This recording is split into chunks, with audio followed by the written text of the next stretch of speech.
Bonjour, Stéphane, je suis agent portuaire depuis maintenant 5 ans.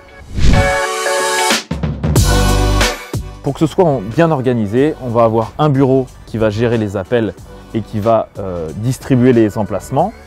Et nous les marins, le matin de bonne heure, on vérifie l'état des lieux, quel emplacement est libre, quel emplacement n'est pas libre.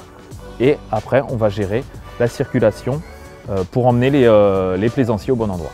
On va avoir aussi une grosse partie d'entretien propreté pour maintenir un port qui reste propre et qui ne soit pas une source de pollution pour la mer. C'est hyper important d'avoir un bon esprit d'équipe. C'est important de bien communiquer et quand on travaille ensemble, ça nous permet d'avancer beaucoup plus vite si on a un bon esprit d'équipe et de bien s'entendre, tout simplement. Nous, en tant que marins, quand on va accueillir un bateau donc, qui peut être de toute taille, notre rôle numéro 1, ça va être de le guider et de lui montrer l'emplacement puisqu'il arrive dans un port que souvent il ne connaît pas.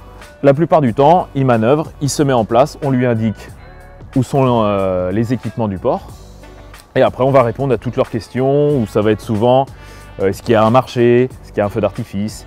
Dans tous les métiers de la mer et des bateaux, il y a un langage spécifique qui va être important d'intégrer, surtout pour être compris de tout le monde au moment des manœuvres ou au moment des explications quand les gens vont arriver vers le port. Travailler en bord de mer, c'est accepter des changements ponctuels dus surtout à la météo.